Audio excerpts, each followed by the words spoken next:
ದೇವಸ್ಥಾನಕ್ಕೆ ದಲಿತರನ್ನ ಬರಬೇಡಿ ಅಂತ ಹೇಳಿದವರು ಯಾರು? ಕನಕದಾಸರು ಶ್ರೀಕೃಷ್ಣ ದೇವಾಲಯಕ್ಕೆ ಉಡುಪಿಗೆ ಹೋದಾಗ ಒಳಗಡೆ ಬಿಡದೆ ಹೋದವರು ಯಾರು? ಒಳಗಡೆ ಬಿಡದೆ ಹೋದವರು ಯಾರು? ಇದನ್ನ ನೀವು ಅರ್ಥ ಮಾಡ್ಕೋಬೇಕಾಗ್ತದೆ. ಕನಕದಾಸರು ಒಬ್ಬರ ಕವಿ, ಸಂತ, ಸಮಾಜ ಸುಧಾರಕ, ಅಂಥವನಿಗೆ ಒಳಗಡೆ ಬಿಡ್ಲಿಲ್ಲ. ಇದು ಇತಿಹಾಸ. ಅದಕ್ಕೆ ಬಾಬಾ ಸಾಹೇಬ್ ಅಂಬೇಡ್ಕರ್ ಅವರು ಹೇಳಿದ್ರು, ಯಾರಿಗೆ ಇತಿಹಾಸ ಗೊತ್ತಿಲ್ಲ ಅವ್ರು ಯಾರು ಕೂಡ ಭವಿಷ್ಯ ನಿರ್ಮಾಣ ಮಾಡಲಿಕ್ಕೆ ಸಾಧ್ಯ ಇಲ್ಲ. ಯಾರಿಗೆ ಇತಿಹಾಸ ಗೊತ್ತಿದೆ ಅವ್ರು ಮಾತ್ರ ಭವಿಷ್ಯ ನಿರ್ಮಾಣ ಮಾಡಲಿಕ್ಕೆ ಸಾಧ್ಯ ಆಗ್ತದೆ. ಅಂಬೇಡ್ಕರ್ ಅವರು ಹೇಳದಂತೆ ಇನ್ನೊಂದು ಮಾತು, ಶಿಕ್ಷಣ, ಸಂಘಟನೆ, ಹೋರಾಟ, ಮೂರು ಮಂತ್ರಗಳನ್ನ ಈ ಶೋಷಿತ ಸಮುದಾಯಗಳಿಗೆ ಹೇಳಿದ್ದಾರೆ. ಶಿಕ್ಷಣ, ಸಂಘಟನೆ ಮತ್ತು ಹೋರಾಟ. ನ್ಯಾಯ ಸಿಗ್ಬೇಕಲ್ಲ, ನಿಮ್ಗೂ ನ್ಯಾಯ ಸಿಗ್ಬೇಕಲ್ಲ. ನಿಮಗೆ ನ್ಯಾಯ ಸಿಕ್ಬೇಕಾದ್ರೆ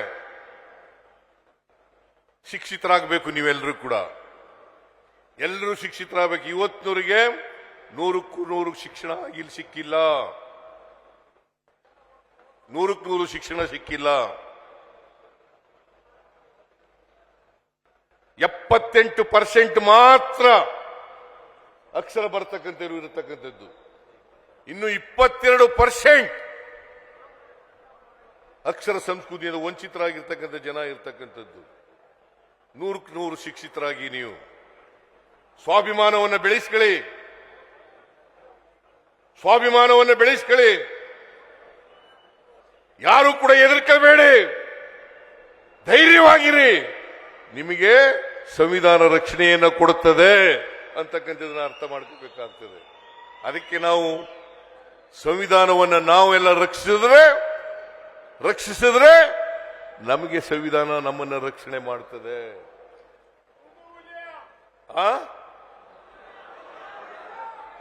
ಸಂವಿಧಾನವನ್ನು ನಾವು ರಕ್ಷಣೆ ಮಾಡಿದ್ರೆ ನಮ್ಮ ರಕ್ಷಣೆ ಸಂವಿಧಾನದಿಂದ ಆಗ್ತದೆ.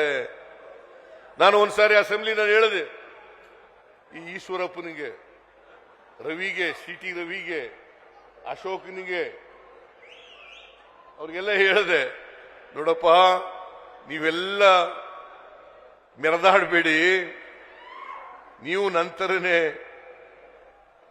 ಸಂವಿಧಾನದ ಮೂಲಕ ಇಲ್ಲಿ ಬಂದಿರತಕ್ಕಂಥದ್ದು. ನಾನು ಮುಖ್ಯಮಂತ್ರಿ ಆಗಿದ್ರೆ, 2ನೇ ಸಾರಿ ಮುಖ್ಯಮಂತ್ರಿ ಆಗಿದ್ರೆ ನಿಮ್ಮೆಲ್ಲರ ಆಶೀರ್ವಾದ ಮತ್ತು ನಮ್ಮ ಸಂವಿಧಾನ ಅಂತಕ್ಕಂಥದ್ದನ್ನ ಅರ್ಥ ಮಾಡ್ಕೋಬೇಕಾಗ್ತದೆ.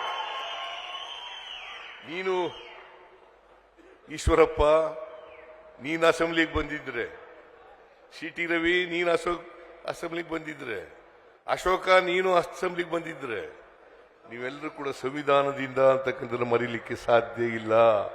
ಇವತ್ತು ಬಾಬಾ ಸಾಹೇಬ್ ಅಂಬೇಡ್ಕರ್ ಅವರು ಕೊಟ್ಟಿರ್ತಕ್ಕಂಥ ಸಂವಿಧಾನ ಇಲ್ಲದೆ ಹೋದ್ರೆ ಈಶ್ವರಪ್ಪ ನೀ ಕುರಿ ಕಾಯಬೇಕಾಗಿತ್ತು, ಸಿಟಿ ರಾವಿ ನೀವು ಹೊಲ ಉಳಬೇಕಾಗಿತ್ತು, ಅಶೋಕ ನೀನು ಹೊಲ ಉಳಬೇಕಾಗಿತ್ತು ಅಂತ ಹೇಳಿದೆ ನಾನು.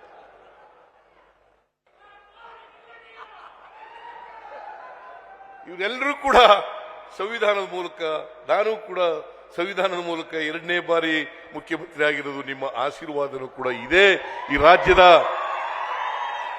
ಅಫ್ಕೋರ್ಸ್ ಕನ್ನಡಿಗರ ಮೆಚ್ಚಿನ ನಿಮ್ಮ ನ್ಯೂಸ್ 18 ಕನ್ನಡ ಈಗ ವಾಟ್ಸ್ಆಪ್ನಲ್ಲಿಯೂ ಲಭ್ಯ. ಕರ್ನಾಟಕ ಮತ್ತು ದೇಶ ವಿದೇಶದ 360 ಡಿಗ್ರಿ ಸುದ್ದಿ ವಿವರವನ್ನ ನೀವು ನಿಮ್ಮ ಕೈ ಬೆರಳುಗಳಲ್ಲಿಯೇ ಪಡೆಯೋದಿಕ್ಕೆ ಈ QR ಕೋಡ್ ಅನ್ನ ಸ್ಕ್ಯಾನ್ ಮಾಡಿ. ನಮ್ಮ ಚಾನೆಲ್ ಅನ್ನ ಫಾಲೋ ಮಾಡಿ, ನೋಟಿಫಿಕೇಶನ್ ಆನ್ ಮಾಡಿ.